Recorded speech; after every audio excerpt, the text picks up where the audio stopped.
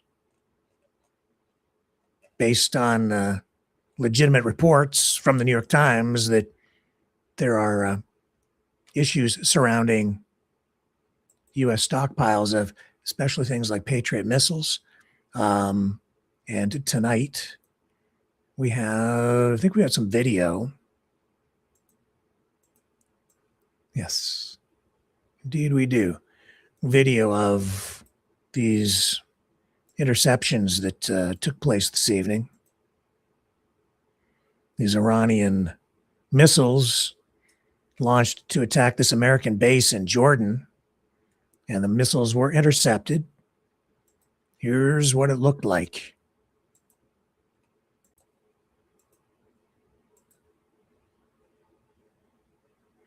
No audio, but you can see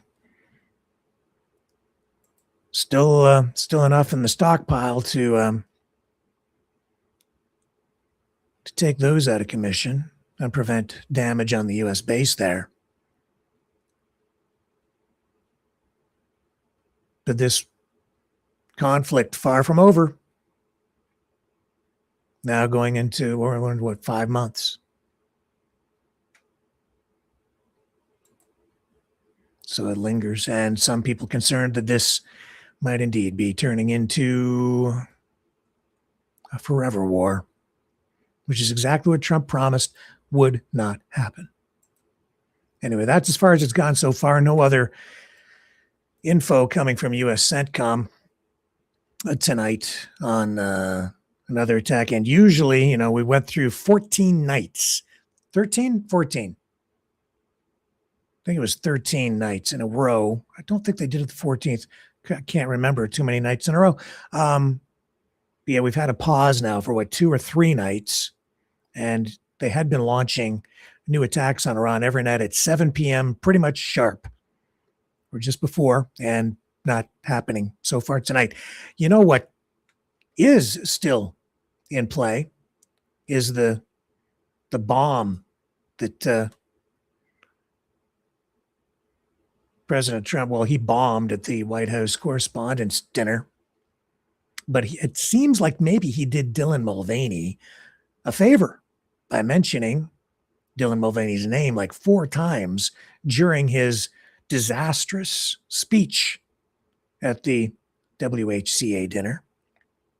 Mulvaney now back in the spotlight as a result of all of that. Remember, he said that he thought the CNN reporter, Caitlin, got that she maybe got a new sponsorship, but then he was sorry to inform her that it was Dylan Mulvaney on the Bud Light can and not her.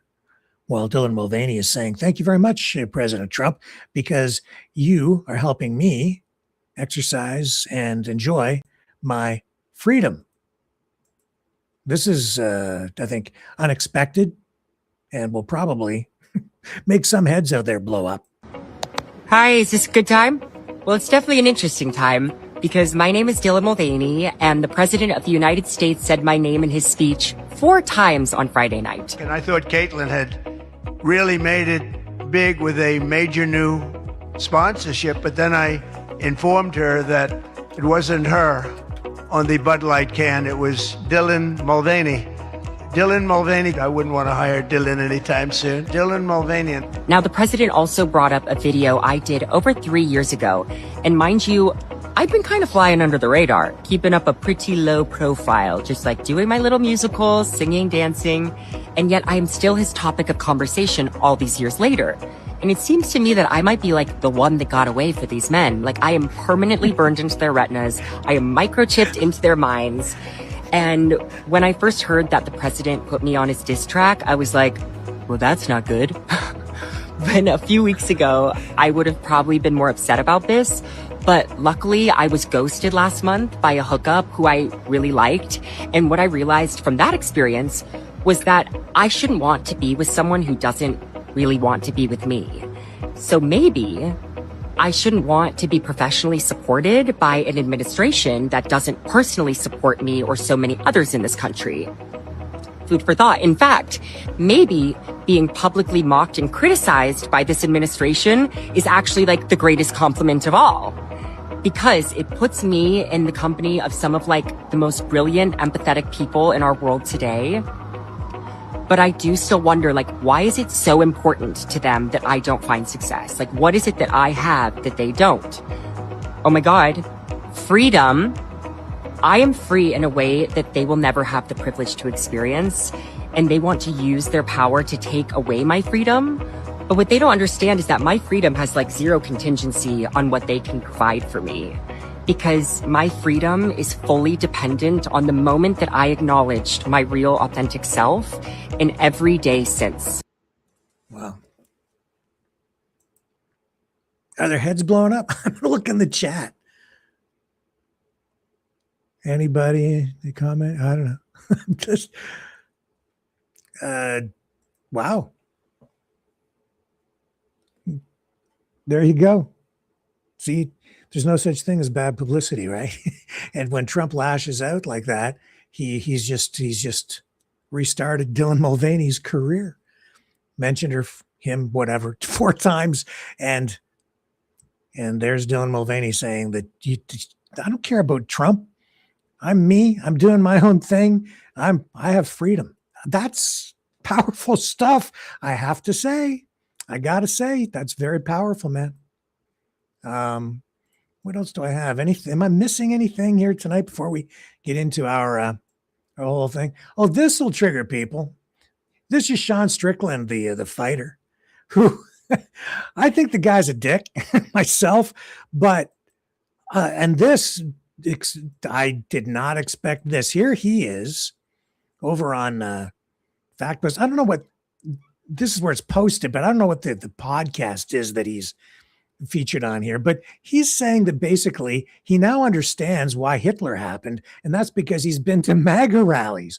And I'm like, what the hell? Because this is like one of the leaders of the movement. This is like a hero among MAGA people because of his what did he, a UFC fighter, and some of the awful things that he said, and even some of the people within the UFC circles, they're like, oh, that guy's too toxic even for me, man. I can't take it. But here he is criticizing MAGA for being too extreme.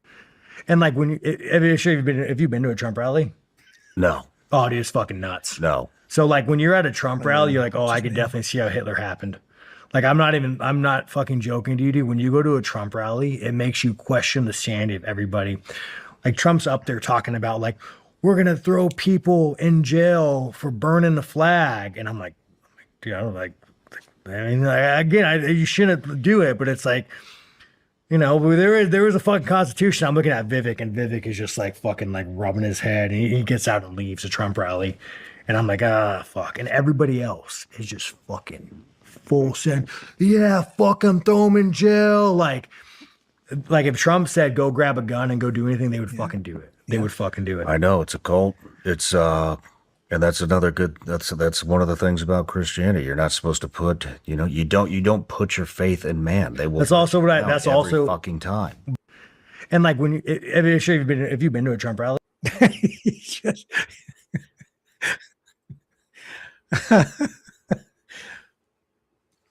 What I've been saying.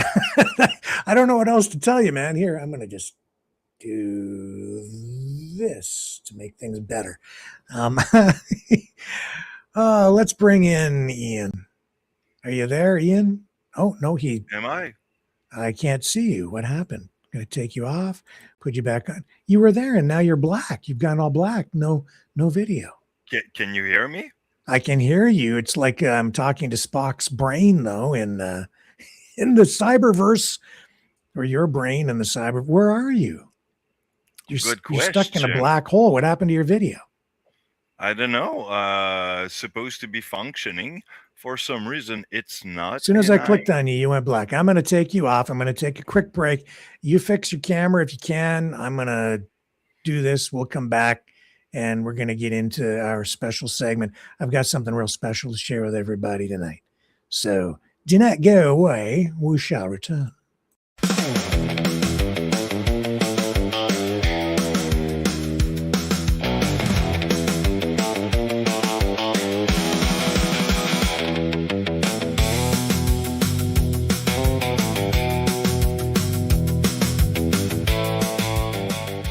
Maverick News. The new wave in news. Donate at maverickdonations.com.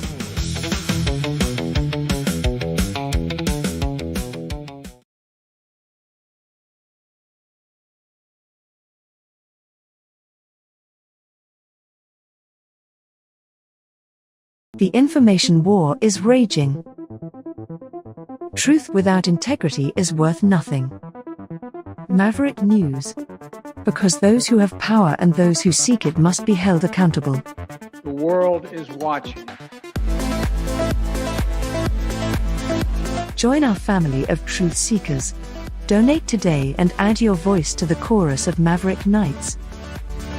Donate at maverickdonations.com.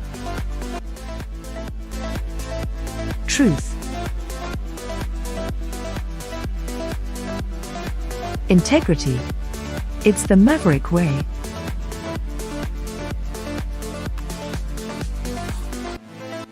Maverick News. The world is watching.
Maverick News.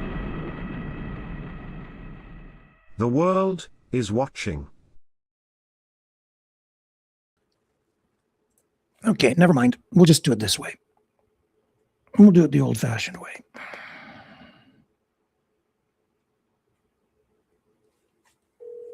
It's called a phone. You dial. Well, maybe he's there. Okay, never mind. Don't pick up your phone. I was going to do it with the phone. But you're there. Better speak so now you're sideways. Where am I? There you go. Okay, there you go. Okay. Technology sucks. Big time. Am I freezing? Yeah, you're out of sync. Must be an internet thing. I don't know. In any event, let's just try and muscle our way through this. What is that behind you? Is that a Quebec flag? It is. It is my Quebec flag. Yeah. Yeah. I don't know if this is going to work because it's so jittery and everything. I'm just not sure. Yeah, I'm just going to. You prefer me to call instead? Let's have you call. All right, we'll do that. This is silly. This is no good. Okay. We'll do it this way. Okay. And here we go.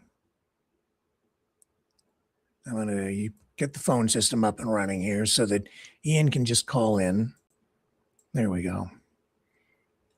And let me make sure that he has the number, which is the same number that he calls in every time on. I do apologize for the problems, but we will get him, and then we'll get this thing done. And it's gonna be good. You're gonna like it, I think.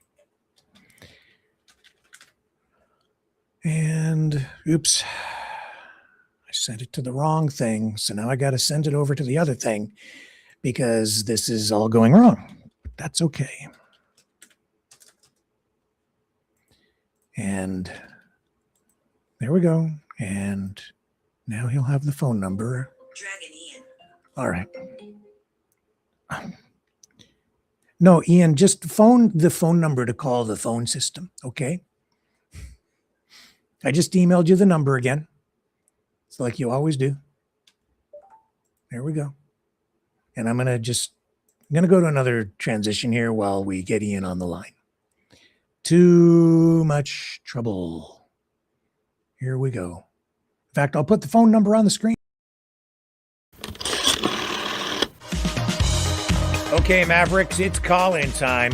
Join the conversation. Call 1-647-734-4220. Then enter the PIN number 860-075-764, followed by the pound sign.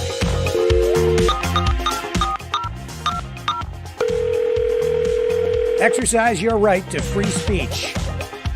Call 1-647-734-4220. Then enter the PIN number 860-075-764, followed by the pound sign.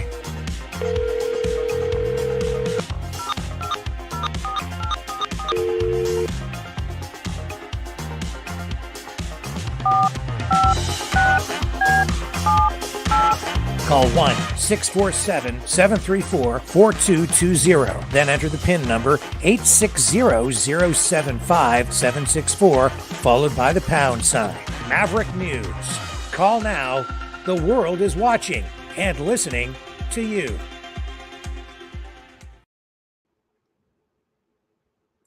Okay. Here we go. I think we got him. Is he there? There we go. Hello. Hello. All right, we finally got you. You're on the screen. And you're good. On. Okay. Technology sucks. Yes. All right. Well, welcome back, Ian. Dragon. Thank you. Rising Dragon. So, I wanted, first of all, before I get into introducing this new person thing, whatever, there was some stuff going on in the chat the other night, a couple of nights ago. I wanted to ask you about it. This was something to do with you, me being ladies' men. What the hell was that about? Yeah. If I do believe and remember well, it's because at some point in time you were running a clip of a guy that I don't remember who exactly, but he isn't well looking compared to you. And basically, clavicular? We were making jokes about that. Are we talking about clavicular? I think so. Yeah. Okay. We were also having a conversation about that. And actually, and the Tate brothers. Yeah, that's true. Okay, right. Now it's coming back. So yeah, under that, with the Tate brothers, we were basically going on the sides of things where, basically they're probably ladies' men, but they're not proper ladies' men, if you catch my drift. Yeah, and they're as I said, the way they dress, you look at Andrew Tate, he's got his shirt unbuttoned all the way down to his navel, so you can see his chest, and he wears these capri pants where, the bottoms show off like the lower part of his leg and his ankles. He doesn't wear socks. He's got these, open slip-on shoes. And I'm like, this guy's gay. He's probably bisexual, and he's out there trying to dominate the manosphere in this new world of looks maxing and body sculpting and trying to portray himself as this really masculine man's man in the new Trump world of going back to an unapologetic masculine past, right, and rekindling that masculinity, bringing all that real macho man, yeah.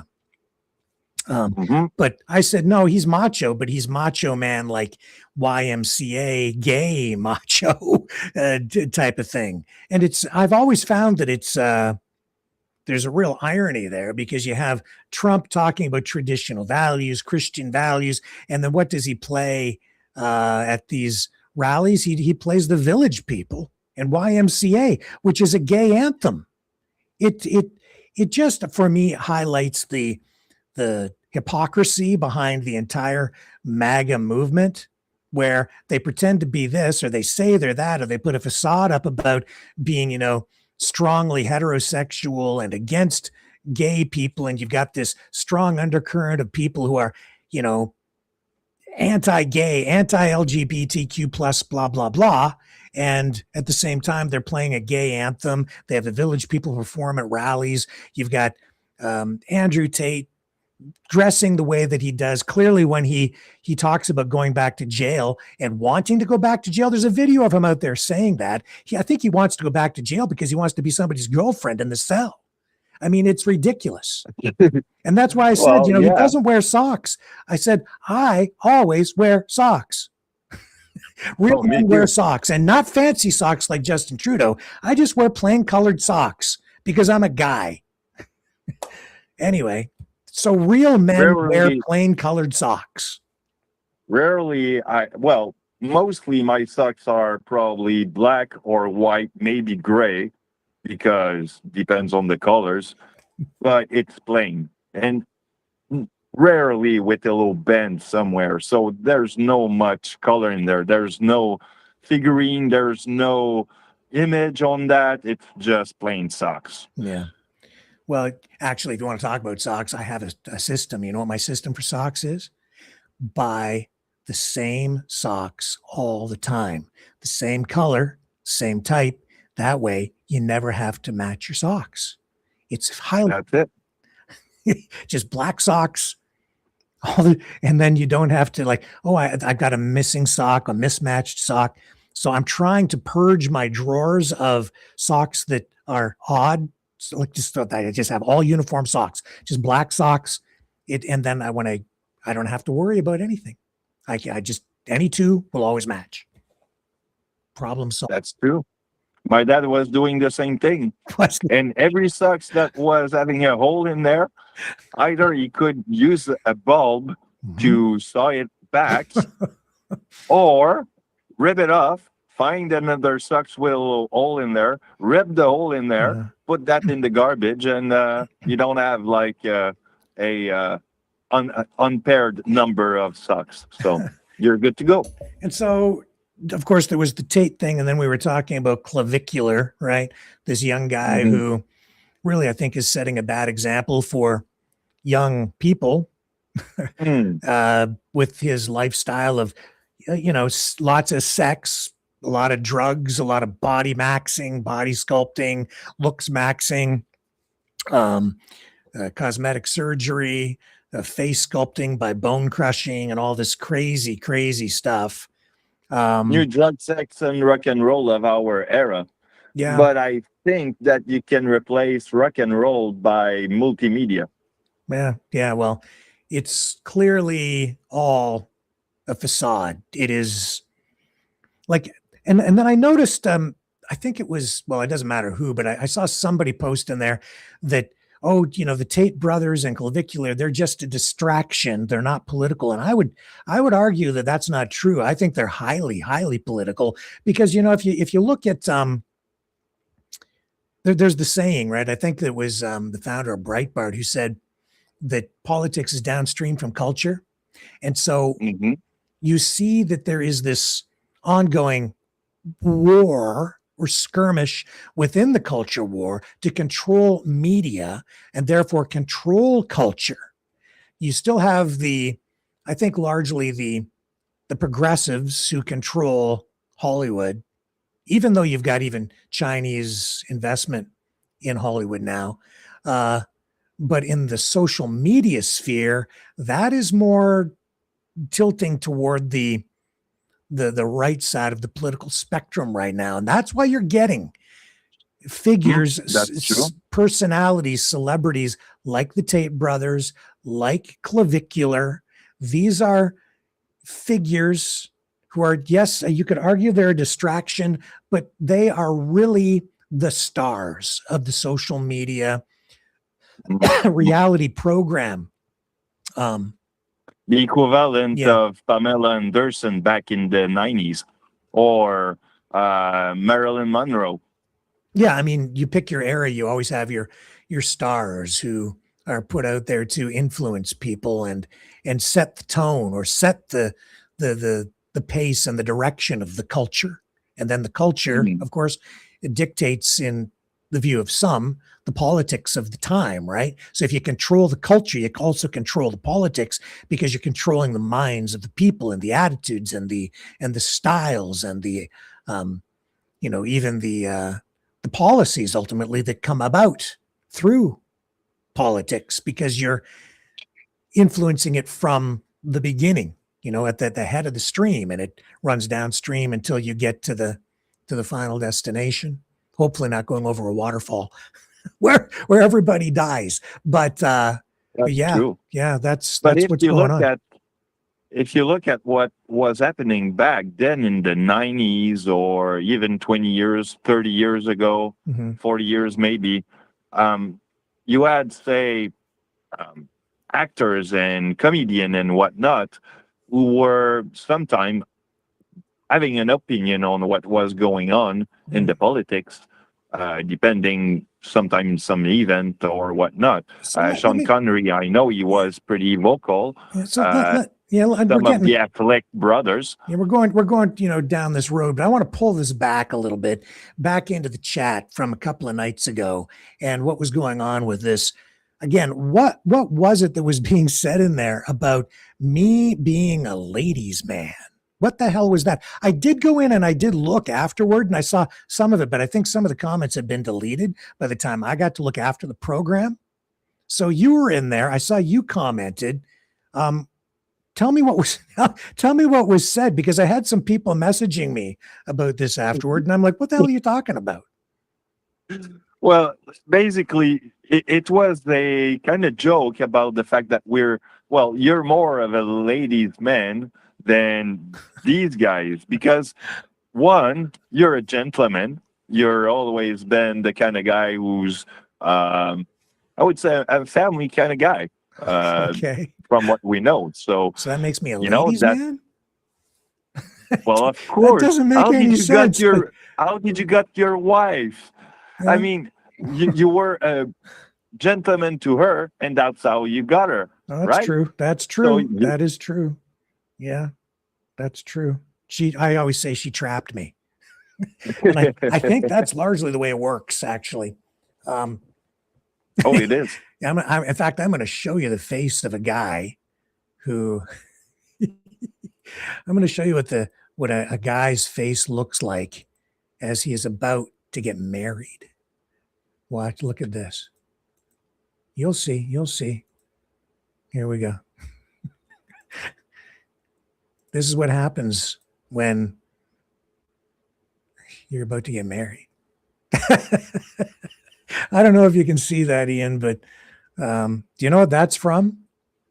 That's from the movie The Fly. I think it was 1958 with Vincent Price. And this is the scientist who went through the transporter device and ended up in a spider's web with his head on a fly's body. And his head's a little tiny, and he's in the spider's web, and he's sitting in there, and the spider's coming to eat him, and he's like, help me. It's just, when I saw that when I was a kid, it just creeped me out. It scarred my brain for life when I saw that. It was funny but now looking back at it, I'm like, yeah, that's pretty much what it looks like when you're about to get married, because you get trapped. Agreed or no? Well. Am I off? We're living in a trap today. Oh man, alive! I'm telling you. So, I did see in the chat. I think it was Lori who posted something in there. She said, "Yeah, Rick is very popular with the ladies." I was like, "What? I'm popular with the ladies? What the hell are you talking about?" I think it was because there was somebody said something about most of the people in the chat are women. And I hadn't really thought of it, but I think now that's kind of true. Back. Yeah. That's right. It come back now. Somebody said that on the chat. That was, I think, where it came from. Somebody in the chat said that most of the people in the chat were women. And we are probably like 2 or 3 guys, including me. Okay. Yeah. So that's where I said that's probably because Rick is a ladies' man, so that's why we have more women into the chat or as viewers probably. Okay. So. Yeah. Well, I don't think so, man. I think that this is the thing. As people were messaging me about this, I'm thinking, no, I don't think so. I think Ian's really the real ladies' man, because hey, man, you are single. I hate this phrase, but you are single and ready to mingle, baby. That's what I'm thinking. And I was thinking about the same thing with the lady that you were showing earlier, just right before I came on. Actually, Dylan Mulvaney. Yeah. Yeah. She's crazy, beautiful, and smart. I know. I'm sorry to say, but those are 2 things that trap me forever. Yeah. Oh, I had an experience on the weekend. I was at an event, and I just happened to speak to someone who was sitting on a bench. I don't know the person, right? And so this gentleman had a conversation, started the conversation, and turns out he's a female impersonator. But and so a really friendly person, very likable. I like the guy. And he said to me something, though, that really, really stuck in my brain because of things that have been said in recent weeks to me on various levels. He said, referring to the LGBTQ community, and he showed me pictures of him as a female impersonator over the years. And these photos that he pulled out of his wallet were very old because he was a senior, right? I don't think he does much of it anymore. But, you know, he said, these are his words. He said, "We're not aliens." And that word alien really stuck with me for a bunch of reasons. And I thought, wow. Anyway, it alarmed me a little bit when he said that, just because it highlighted for me the way some of the narrative out there, maybe unintentionally. And I don't know if this is really connected, but, you know, talk about aliens and disclosure and other dimensions and so on. And here's this gentleman standing there right beside me, a human being who's telling me that obviously he feels like, or he believes, or he has experienced being sort of marginalized as an alien, not as a human being. And it was the use of that word alien that really just, it was like it drove an ice pick through my heart. Because of the LGBTQ label, if I can put it this way. Because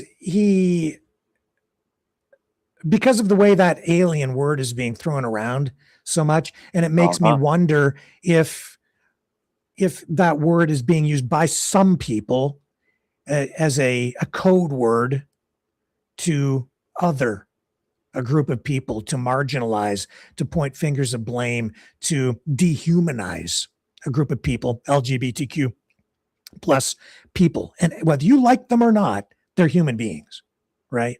We're all human beings. We all have agency and rights, and they're people, right? And so and I see it even within the MAGA sphere right now, even with Trump. You know, he said during the address just yesterday, not the White House dinner, White House Correspondents' Dinner, I think was he in Georgia, wherever he was speaking yesterday, and he referred to people on the streets in Democrat City as not being clean. Well, you know what that means. He's talking basically about visible minorities, I think specifically like Black people or other minorities that he says are not clean. And he's used that same, well, I think even Biden used that phrase to refer at one point to Obama, saying that he is clean. And by saying that, that in itself is kind of a racist thing to say, right?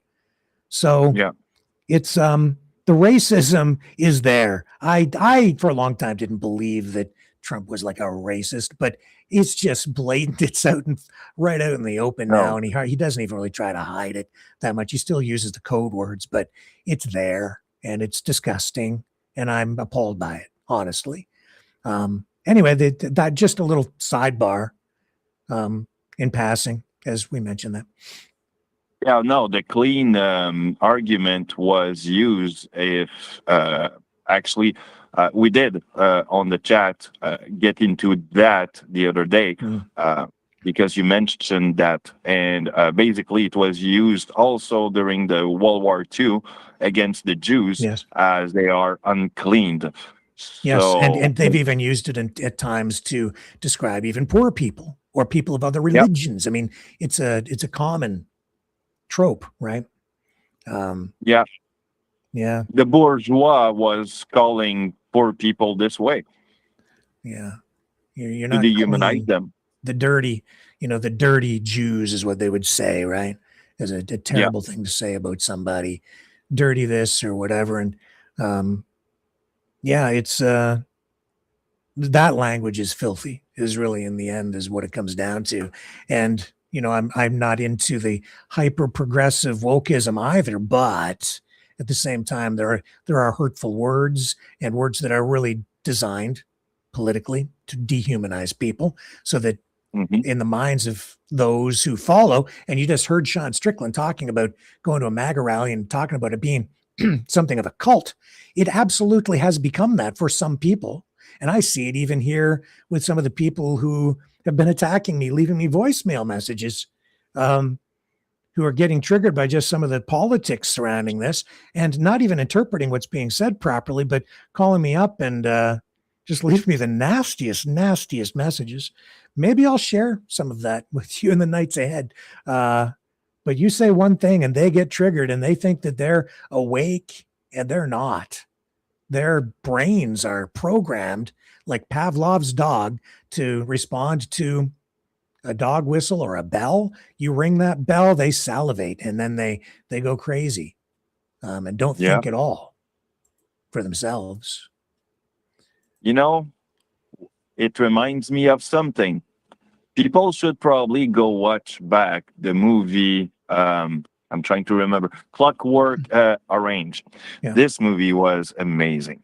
And it tells you how propaganda really turns up your mind. And basically, like you said, the Pavlov whistle dog. So actually, I think Clockwork Orange came across with a message that was more akin to, it was more relevant to its time, I think, in the 70s and the 80s and even in the 90s, where people were, and I think Trump kind of does this too. It's like it was showing how terrible people who commit awful, horrific crimes, even rape, can then reinvent themselves and sanitize themselves by portraying themselves as a martyr, as a victim of society, a product of society, and therefore create an excuse for their behavior, and then you abuse the system so that they then get let off lightly by the justice system and end up back out into society, forgiven and rehabilitated, when in reality it's all a scam. It's just like BS. Oh, I committed the crime because I'm a victim, right? And you see, yeah, well, Trump he was kind of logic. It was the system, who reinvented him. Because if you remember the movie, two of his friends, with whom he was making, all bad behaviors, became cops. And at some point in time in the movie, finds the main character and beat him up so bad that it's like normally you wouldn't have cops beat you up this bad.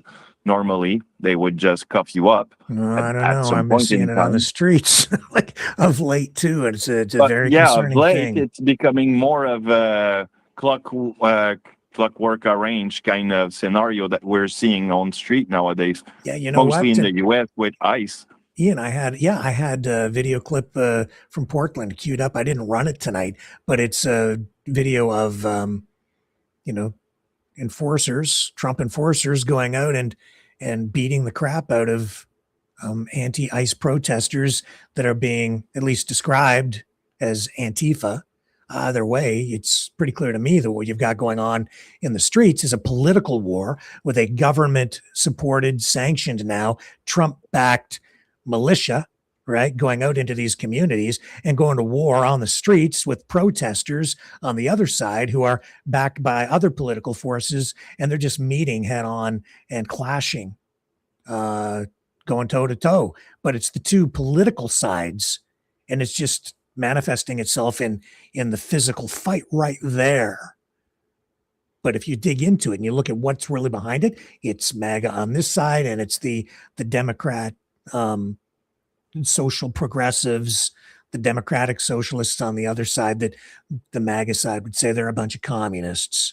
So they're fighting the fascists and the communists in the streets, and that's the way that it is. And while I was always saying that the Antifa people are really the fascists, it's because they're both authoritarians, they're all extremists, and they're just fighting in the streets, and I don't want any part of it. Just leave me the hell out of that. But it's affecting our politics, our lives, our society, our culture, everything, right up to the stuff that we're talking about tonight, and clavicular, and it all comes full circle. Yeah, but what I would say is that for a country where they're supposed to be so civilized, you have that kind of, I don't know, I'm doing some research about the 18th centuries and 19th centuries, like basically the first years of America until the Civil War, and it's kind of pretty much the same thing. I would say even probably akin to the 1920s. let's again kind of pull the conversation back here because I want to kind of take this in a specific direction tonight. And that's because, see if I can find this for you. There we go. This is a new tenant at my home. I call this guy's name is Gus. This is a spider. He moved in. He's taken up residence by my back door. It happened about 2 weeks ago. And I don't know if you can see that, but he's a great big giant spider. Now, I think it's a Gus. I've named him Gus. I've decided it's a him. I haven't checked in between the 8 legs to determine for sure what the gender is, or the sex, whatever you want to, whichever way you want to go on that. I've decided it's Gus. But maybe that's a big egg sack on the back. I don't know. Doesn't matter. Point is, Gus is ugly. Spiders creep me out. But there Gus sits at my back door. And I can't bring, as much as he's ugly, he's an ugly old cuss. I can't bring myself to kill him. I just can't do it. So I've been letting him hang out there. He sits there in his web, does his own thing, Ian, and he just swings back and forth in the breeze, catching bugs and eating, sucking the blood out of them while they're still alive, just like the guy getting married. Caught in the web in the fly. And I can't bring myself to kill Gus. So I've just been letting Gus exist there. And so at first I thought, well, this is not a big deal. It's really nothing, but it's really everything. Because last night I got up about 4 a.m. and I went out and I let Cosmo into the backyard there to just kind of run around a bit in the middle of the night, like I do at that time. He didn't pay any mind to Gus, but I opened that door and there's Gus smack dab in my face. There's that old ugly cuss there again. And during the day, he hides up in the lamp, which you can't see. It's just up a little higher there, crawls up into a lamp and hides from the sunlight. At night, he comes right out there and he catches the moths and the flies, and he catches the skeeters because he's a skeeter eater. And I was like, okay, dude, you can hang out there, but I'll tell you this. If you come in my house, the rules of engagement change because that's sovereign territory, baby. Right? You're not coming in my house. If he comes in my house, I'll tell you right now, I will hunt him down and I will kill him. Okay. As much as I've taken a bit of a liking to him, he better not come in my house or he's a dead spider. How do you feel about that? I feel that you're in your right. And I do the same actually to a certain degree, but I'll be honest with you. Mm-hmm. There's 1 or 2 actually in my house in the corner that I leave alone where they are because, why not? And I mean, look, I always come out of my door, let it open, smoke some cigarette around there, or take a coffee and whatnot, and just relax. And there's a fly who comes in, and sometimes I swap the fly and pick up the fly and put it into the web for the spider to take. It's like a quiproquo. So we have, and I like spider, to be quite honest. So I don't like to kill them personally. So I shared this overnight with somebody, and I never thought much about it and I wrote a little note with it. Maybe I can find the note and I can read it to you.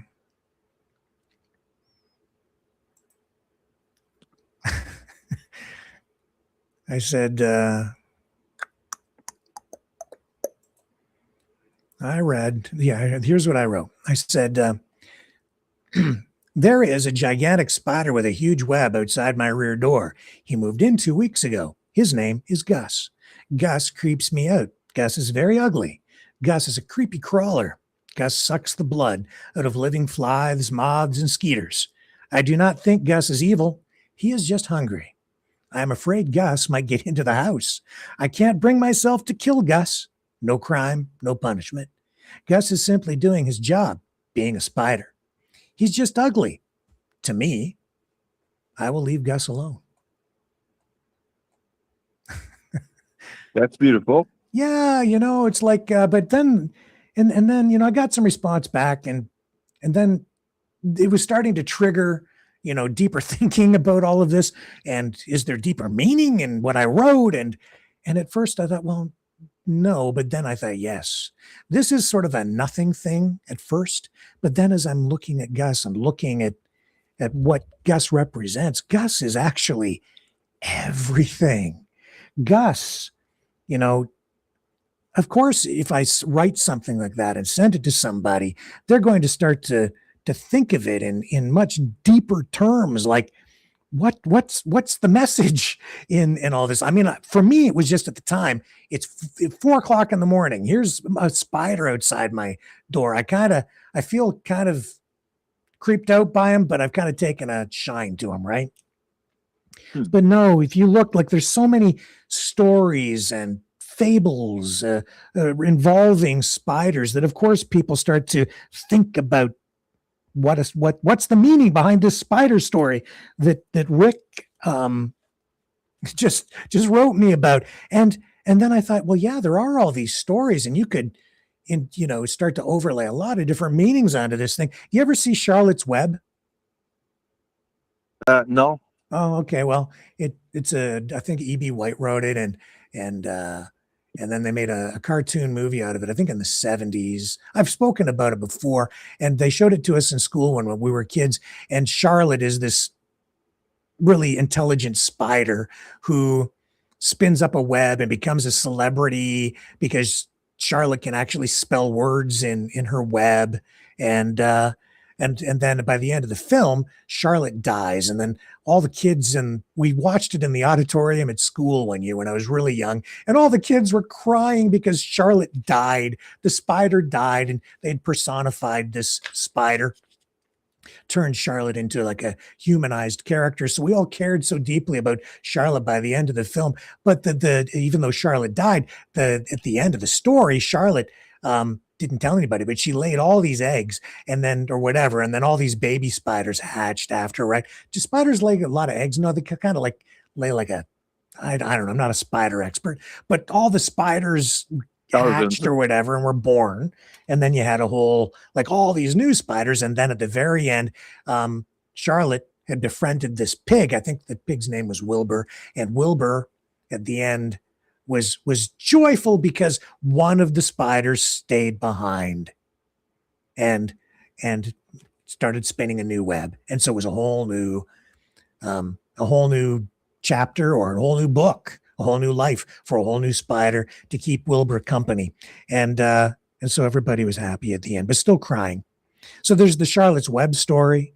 And then I started to think of all these other stories involving spiders, and poems, and like Little Miss Tuffet sat on a tuffet, eating her curds and whey. Along came a spider and sat down beside her and frightened Miss Muffet away. What do you think that means?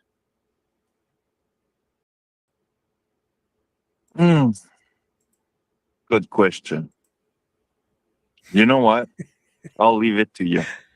I don't think it means much of anything. It's just a rhyme, and kids like it. I think that one goes all the way back to like the 1800s. And I don't think it really means much of anything. It's just one of those children's nursery rhymes that has been with us for generation upon generation upon generation. It's fun. It creeps kids out a little bit, but they also find it fun, and they laugh because it's like they get scared a little bit, right?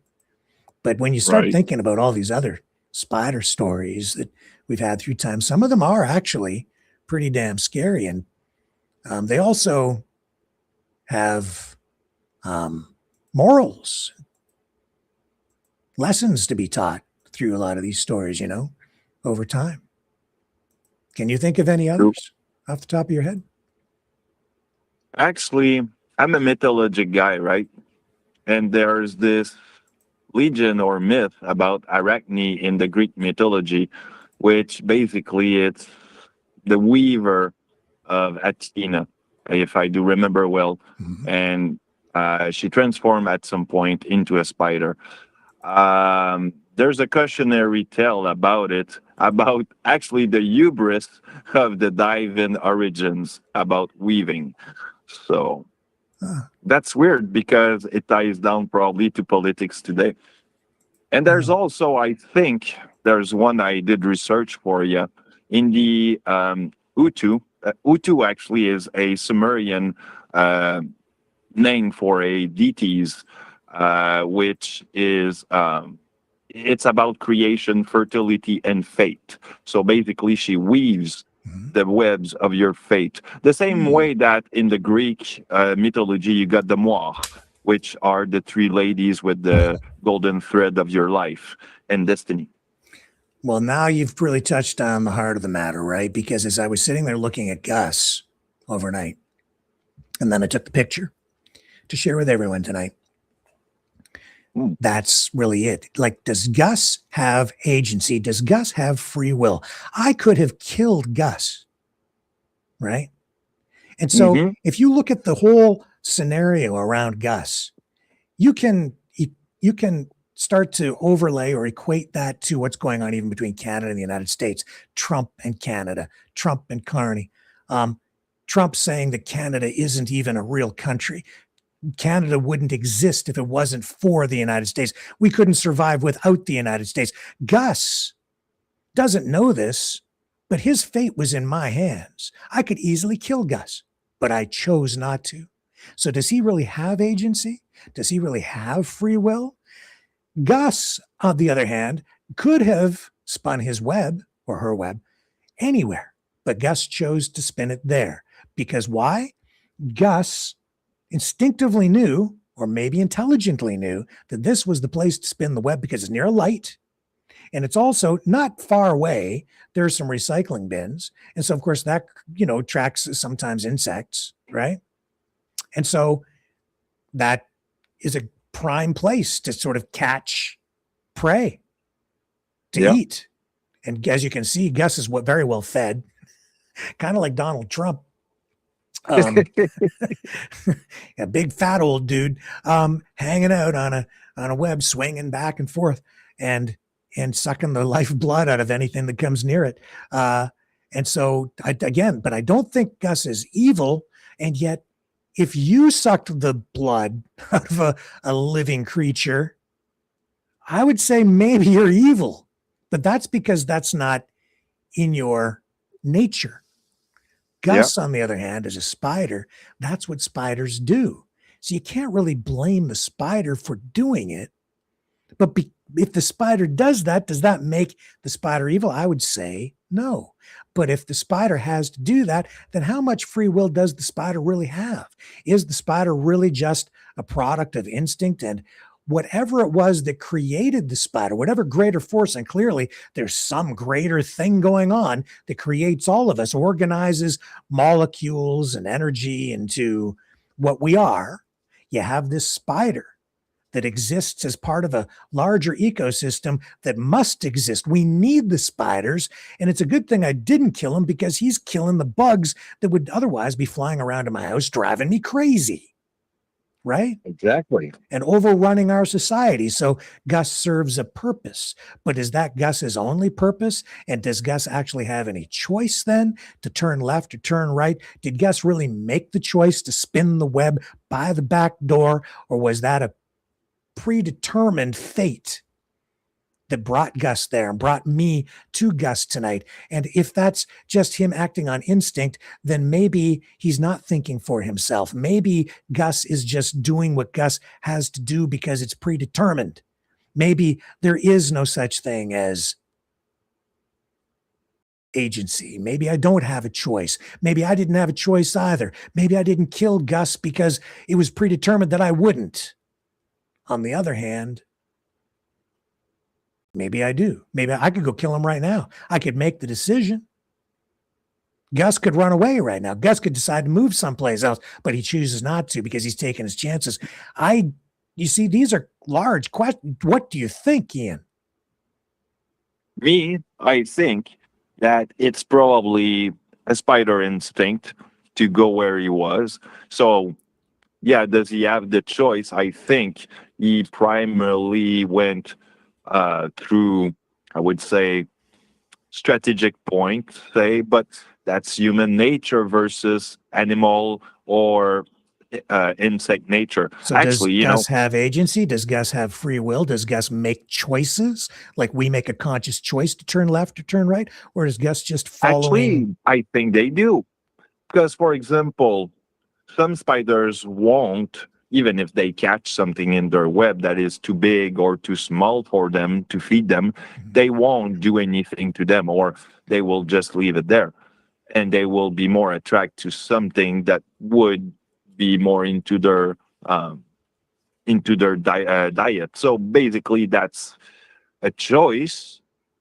But for example, we do have the choice to mate with whoever we want. But the thing is that it's the human nature to mate and to reproduce. So in a way, when does your body choose to procreate? When you make love to your beloved and she become pregnant, when does your body choose to impregnate her at that point in time, when it's not the other time around? What did you just say? right? When does your buddy decide to impregnate your woman? What are you talking about? What? What I'm saying is that human nature or instinct? To have your, I'm afraid to say it again. What the hell are you talking about? What I'm saying is that, okay, for example, we have the choice to mate the same way that a spider have the choice to eat or not eat a bug that they catch. Yeah. Okay. Uh-huh. So, I mean, human nature and animal nature is two different things. Okay. So what about the human nature? Where is the human nature can be beautiful at the same time and being chaotic, and also probably ugly and at the same. So are you saying that human beings have choice and free will, but animals, creatures like Gus do not? I think we all have a certain free will, but at the same time, we're at the whim of the universe and the chaos. So there's some predetermination in certain things.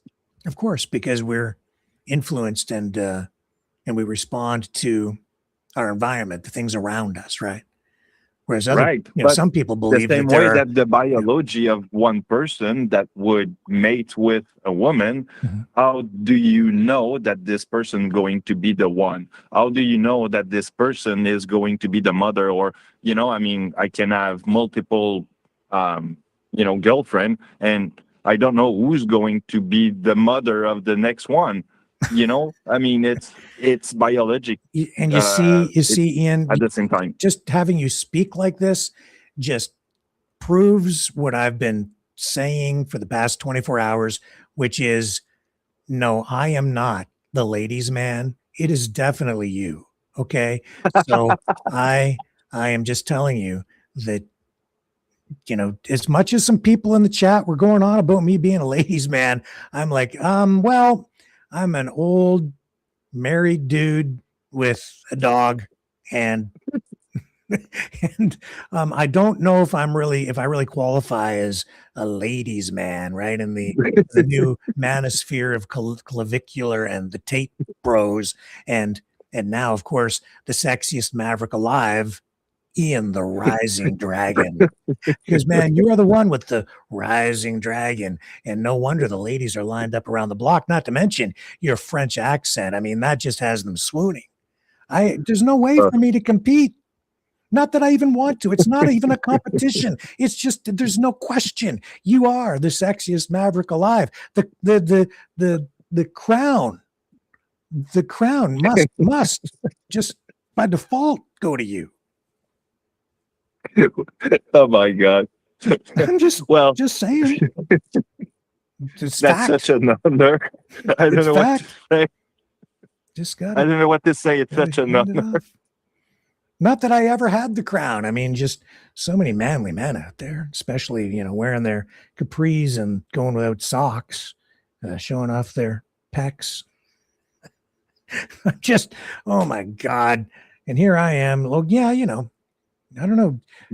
Anyway, the other things I just went through So many. There's the oh, what a tangled web we weave, right? That whole thing. That's from Marmion, A Tale of Flood and Field. And that's a tale of deception, right?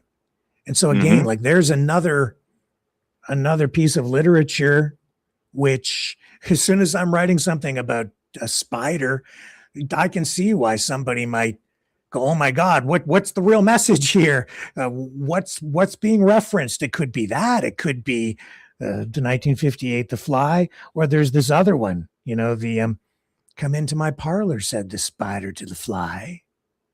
Do you know that one? Yeah, I heard that one by Mary a Howard long time ago, but yeah, my memory is not that quite good. Yeah, again, that goes all the way back to like the early 1800s. Now, you know what? I've got somebody else I need to bring into this conversation. So with that being said, let's take a short break. We're going to come back and they're going to wrap this thing up in a pretty spectacular way, I think. So don't go away. We shall return. The best is yet to come.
Maverick News. The world is watching.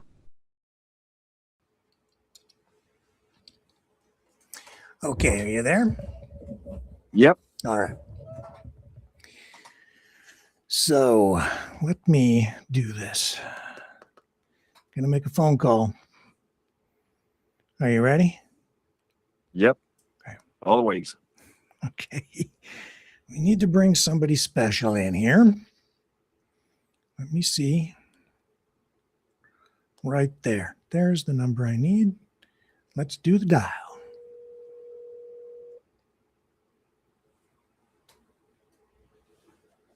Hello. Sandy Sunshine. Sandy Sunshine here. Okay. So I warned you I was going to call you. And here you are, live on the air. And Ian, the rising dragon, is here with us as well. Dragon. So Sandy Sunshine, I need to talk to you because you sent me a link today, which sort of ties into this whole thing about this spider, which I'm sure you've been watching, and so you know what I'm talking about, right, Gus? So you still there? Yep. Mm-hmm. Okay. So you know all about Gus, right? Hanging out at my back door. How you doing, Gus? He's doing okay. He's doing better than probably most of us because he's well fed and just lounging. Taxes, hon. I hope you're paying your taxes, hon. Yes, that's right. Yeah, his rent. I'm gonna have to charge him rent. Next thing he'll be bringing wife and kids in. Yeah, well, he's. I think he's ready for a mate, maybe. I don't know how all that works, but yeah, I'm assuming that Gus is a guy. In any event, you sent me a video today, which I thought was kind of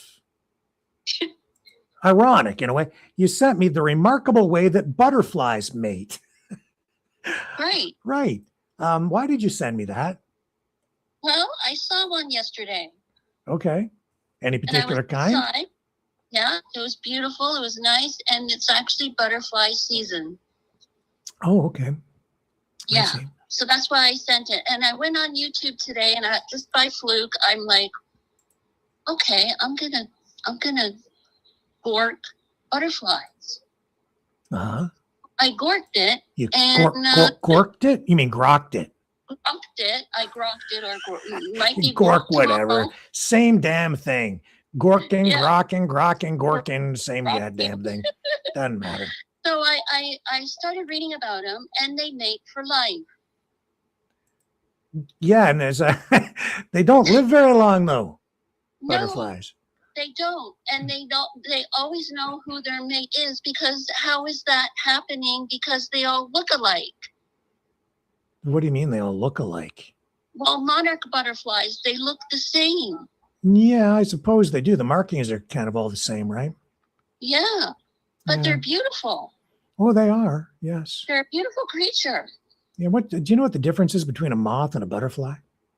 I have no clue. Well, one is a moth and the other is a butterfly. Yeah. That's what I know. And the moths are, I don't know. There is a difference, I think, but butterflies are pretty and moths are plain. And I'm not an expert, so I can't really tell you. But in any case, so the fact that you were sending me something about butterflies mating brought me to the thing, that this idea that, that this whole "come into my parlor," said the spider to the fly. Yeah. Are you familiar with that? No. You're not? No, I don't know where that came from. This is The Spider and the Fly by Mary Howitt. It was written back in like the 1800s, 1820s, late 1820s. I'll look out for it. Okay, well, I've got a copy of it here, and I wanted to read it to you because we're talking about Gus, and of course we're talking about the sexiest maverick alive. The sexiest mavericks that are out there, and Clavicular and the Tate brothers and all those dudes that are manly. Now, were you engaging in the chat the other night talking about, who's who in the world of ladies' men? I don't know who started that. I don't think it was me, and I apologize if it was. Apology accepted, but it's okay. No, I don't know, but you're already content with what you have and who loves you. Oh my goodness, yeah, just you're a content man. Sounds like trouble to me, I'll tell you that. So yeah, Ian Brown, would you agree with me that Ian is like the sexiest maverick alive? He's a golden dragon. Oh my God. Oh. The voice, everything, he's special. Wow, my. Yeah. You're a smooth talker, aren't you? I try. Smooth operator. I had a feeling that maybe there might be a little chemistry on the line tonight if I got the two of you together. There we go. We're percolating now. And there's Gus setting the mood, and you were talking about butterflies mating. Oh my goodness, this is like the dating game. Well, it is summer. It's summertime. Yeah, well, it's beyond spring, and now it's hot, baby. It's getting hot. Which brings me to the so hot that I'm gonna take off my shirt. Cool. No, I'm joking. Trump talks about. No, sorry, go ahead. Yeah. I just wanted to say, we got to be careful because, there's kids at home, so I don't want to make a mess. well, let's just swing on over then to the poem, shall we? The Spider and the Fly. And you're telling me you guys haven't heard this before? No. Oh, I thought everybody. And I should have. Everybody. I bet you have heard it when I read this to you. Maybe when I was little, I heard of it, but a long time ago. Yeah, maybe.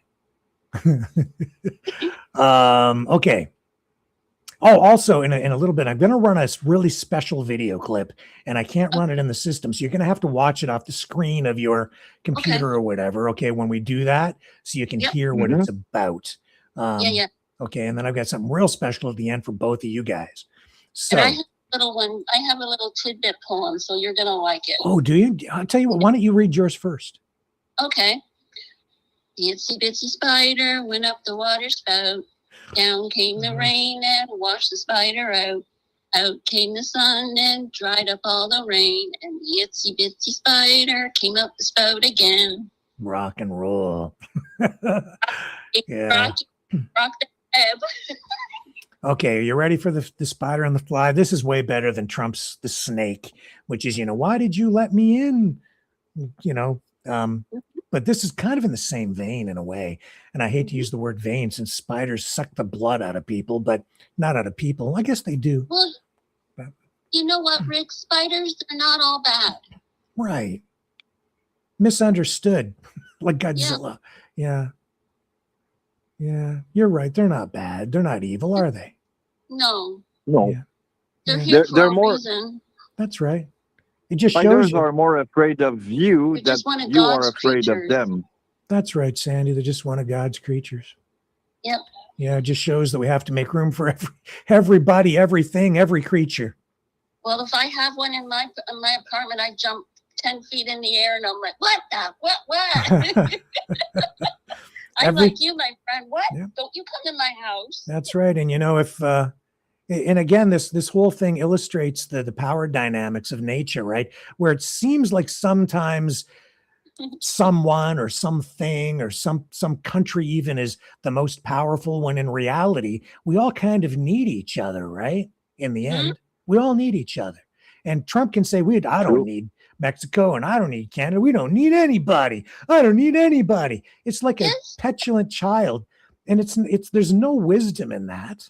His behavior is childish. He's like a little kid. Yeah, we need each other. Canada needs the US. The US needs Canada. All the countries need all the other countries. We don't need Canada. They need us more than we. Whatever. Yeah, whatever. Let me read the poem. Okay. Okay, this is the spider and the fly. Will you walk into my parlor? Said the spider to the fly. 'Tis the prettiest little parlor that you ever did spy. The way into my parlor is up a winding stair, and I've a many curious things to shew you when you are there. Oh, no, no, said the little fly. To ask me is in vain, for who goes up your winding stair can ne'er come down again. I'm sure you must be weary, dear, with soaring up so high. Will you rest upon my little bed? Said the spider to the fly. There are pretty curtains drawn around. The sheets are fine and thin.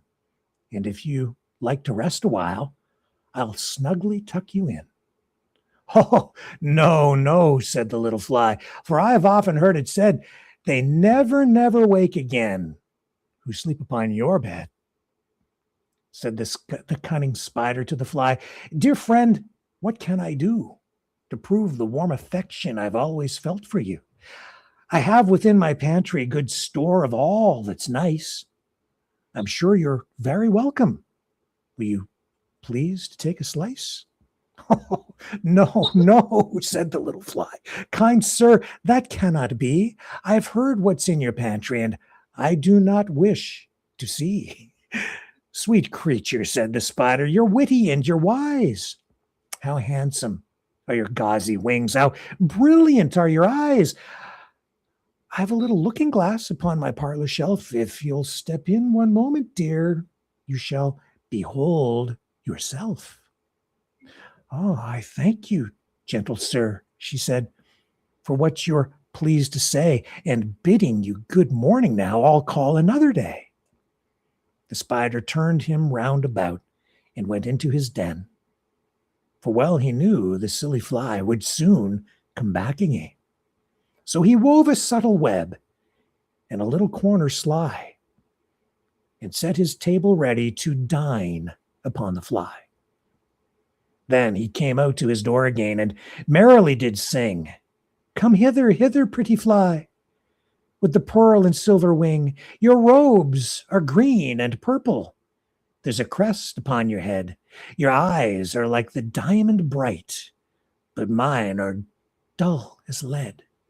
Alas, alas, how very soon this silly little fly, hearing this wily flattering words, came slowly flitting by.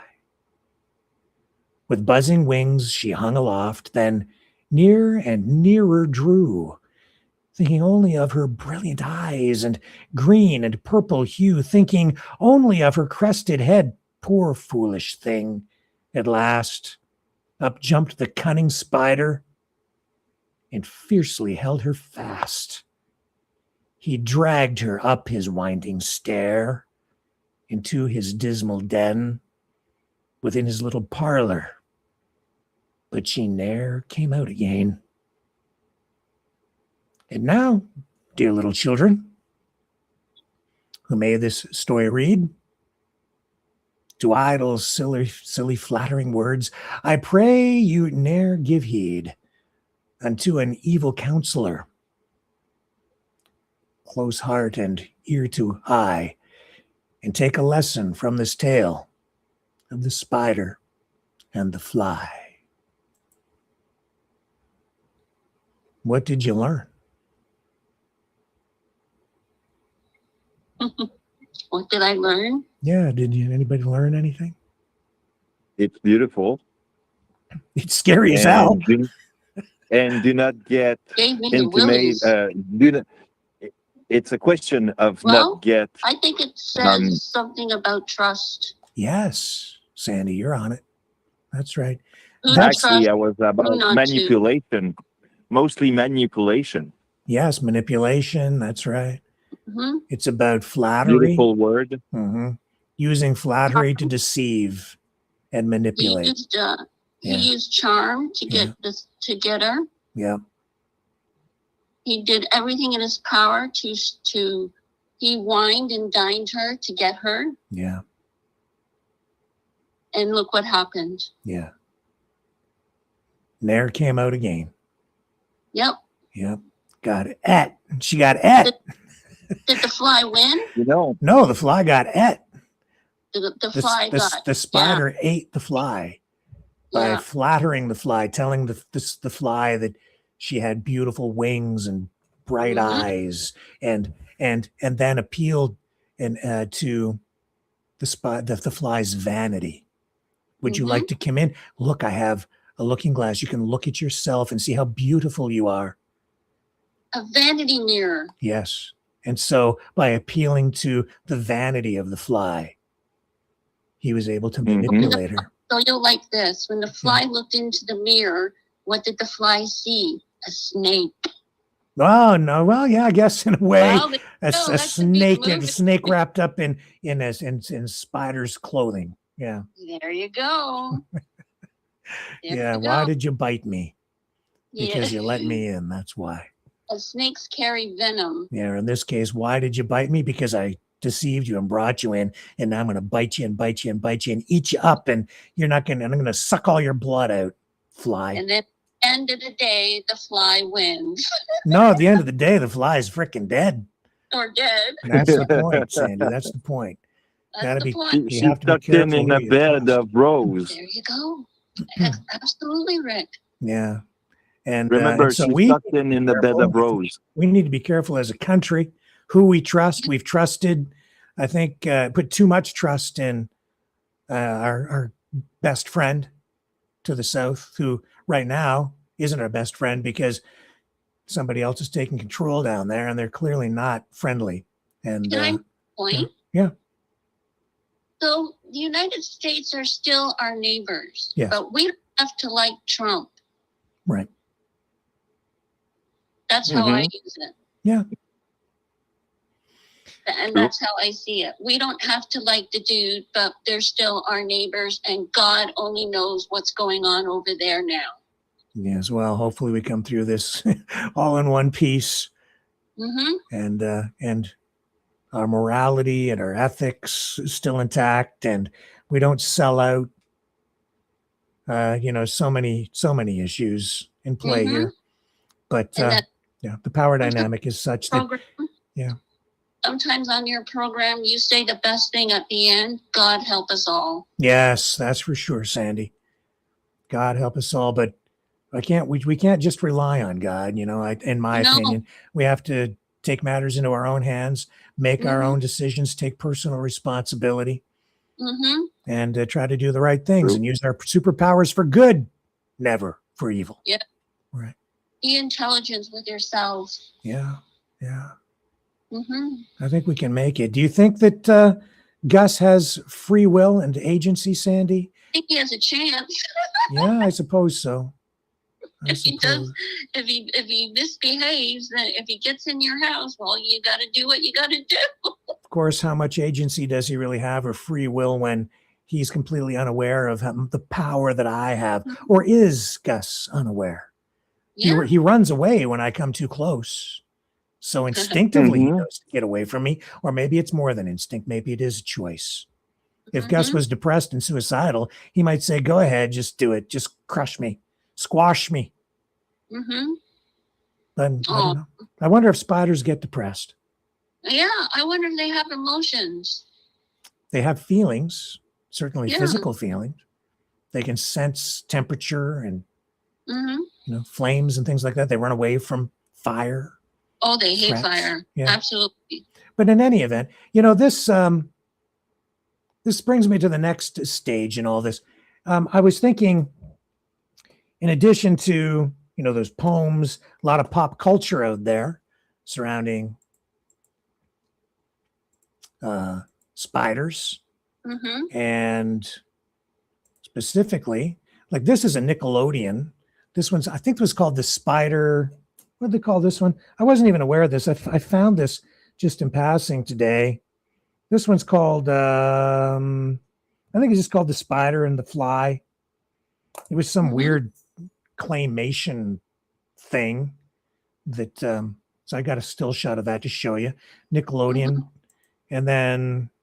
Oh, yeah. Okay. Yeah.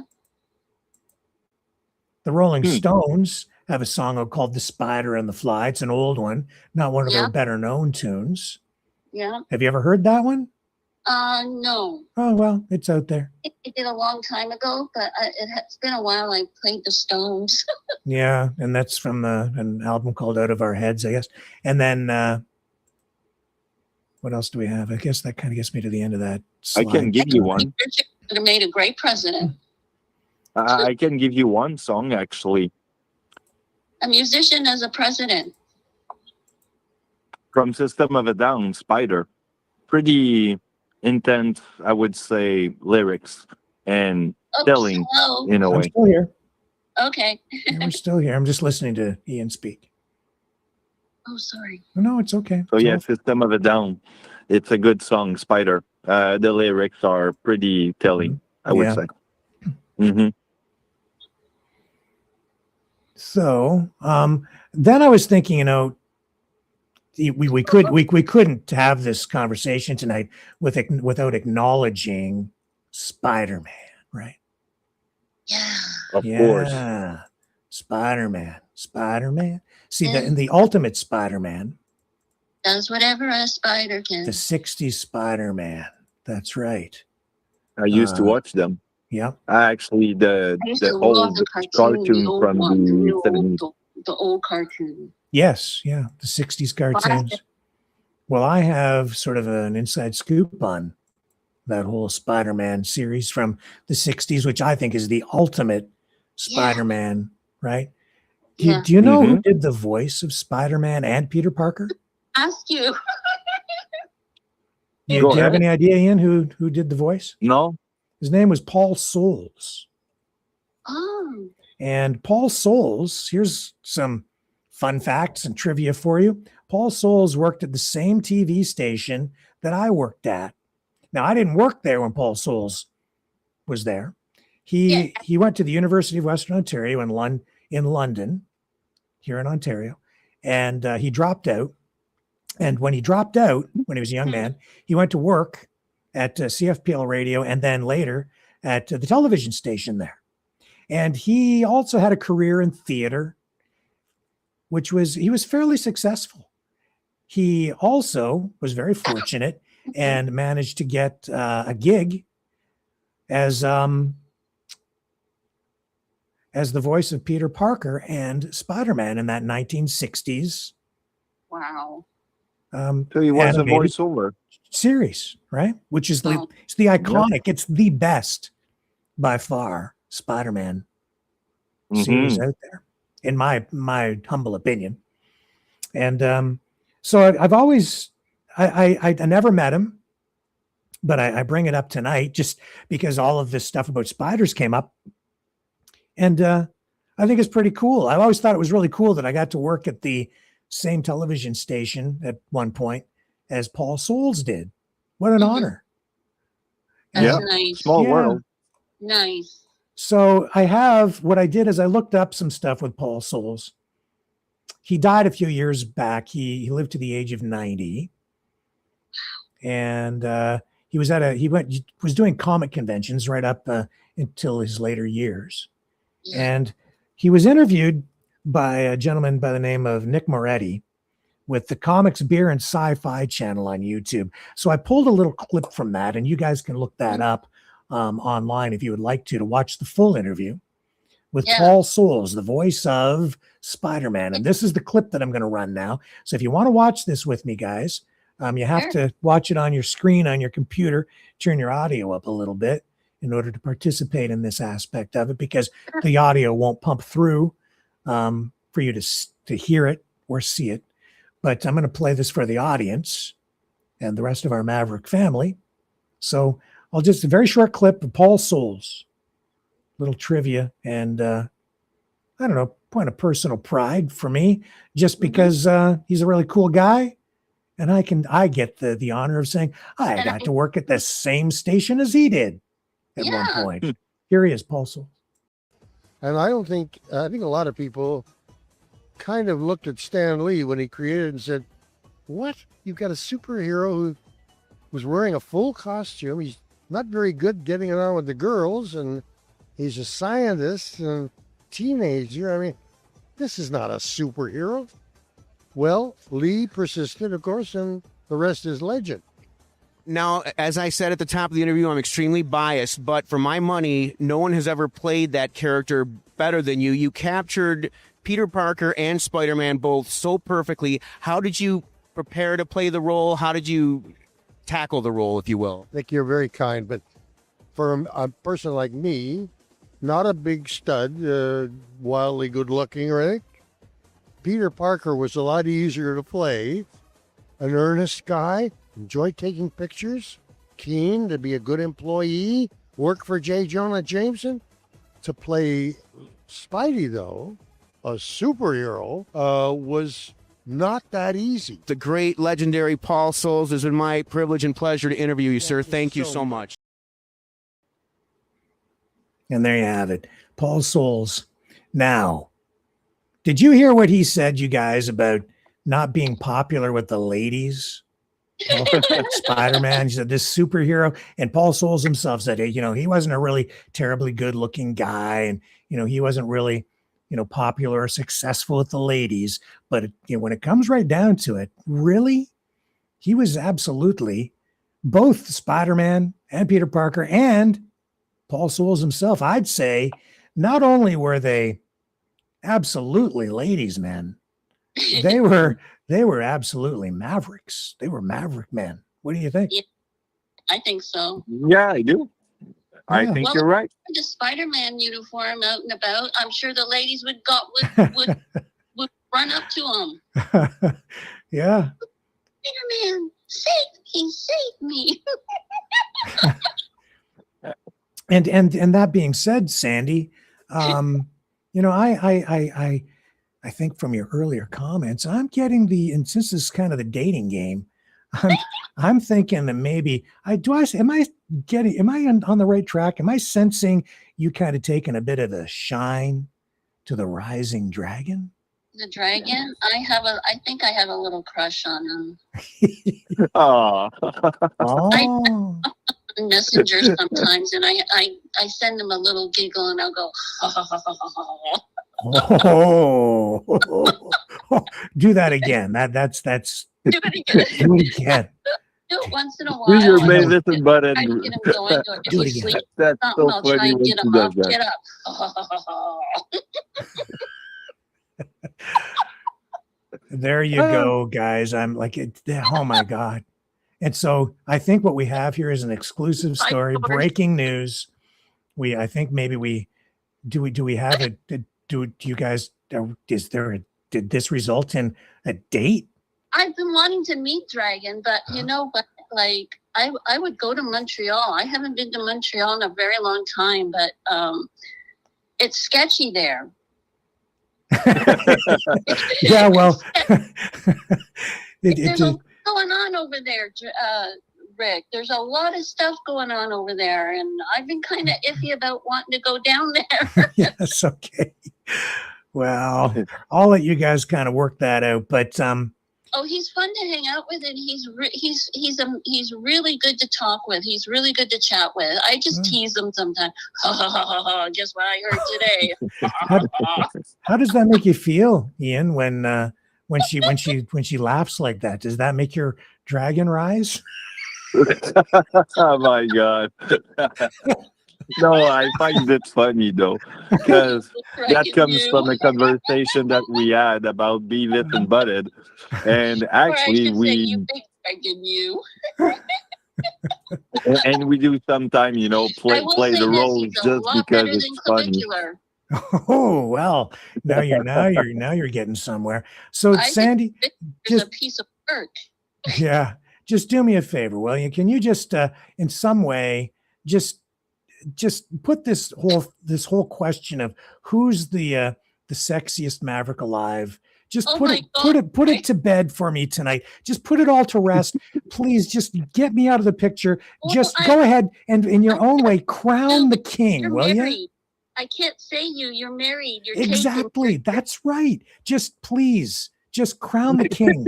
Just go ahead. Dragon, you gotta crown the dragon. Oh, thank you. Well, there's a site. In a way, I'm flattered. I'll be honest. It's flattering, but the dragon. He needs a lady. Yeah. All right. He needs a lady. He needs a good lady with him. Well, I'm glad that I was able to hook you guys up, and you heard it here first, folks. Been talking with Dragon. We've been chatting a long time. So he said he knows a lot about stuff and politics and psychology, and he's a smart wit. Yeah, he is. I do a lot of research, I learn a lot from him, and I learn a lot from you. You know what I used to do? My dad used to shop at Tip Top Tailors. Yeah, me too. He used to do shop there. Yeah. And whenever I brought new shirts home, I would wear them. Oh, yeah. I wear them before he would wear them, because men's clothing are the best clothing ever than women. Why do I get the feeling that it won't be long before you're wearing the Rising Dragons shirts? T-shirts and hoodies. Yeah. Can I keep my Maverick shirt? He should design a T-shirt for Maverick. Yeah, well, maybe we'll get to that point too. Maverick. Well, folks, it's time to wrap this thing up. Because we've played the dating game. I've been the matchmaker. We've explored the existential questions surrounding Gus. We've seen what it looks like when a male human is trapped in the web of matrimony and the absolute horror that it spreads across his face, as you can see in the the image on the screen right there. And we've determined unequivocally. We've determined, absolutely, we have decided, we have crowned the king, the sexiest Maverick alive, Ian, and his rising dragon. So the matter tonight, folks, is settled. And with that, folks, I will leave you with our newest song from Maverick and the News Brothers, Maverick Man. See you guys tomorrow, 7 p.m. Eastern on the Flip Side.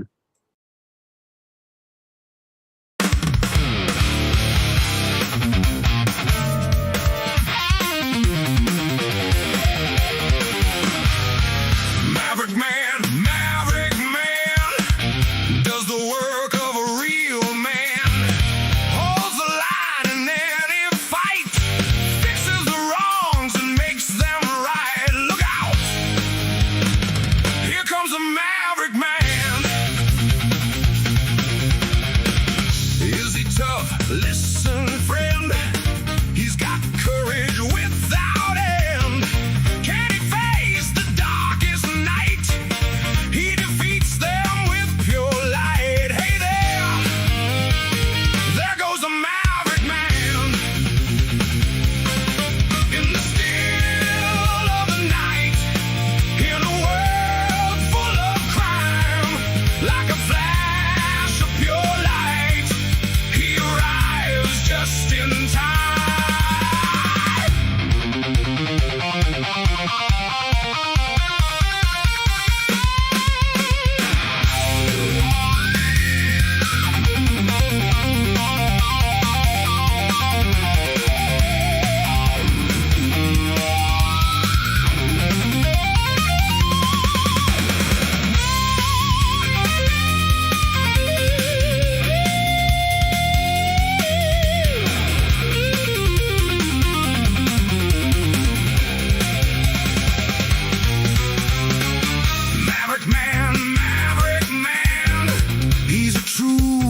Life's a noble call up.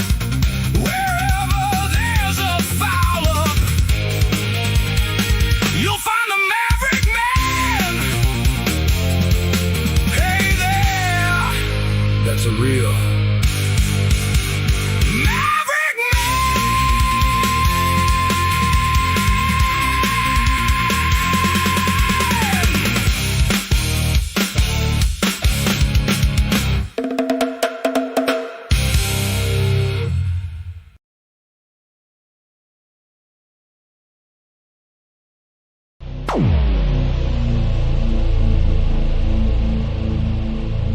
This has been a Maverick Multimedia production.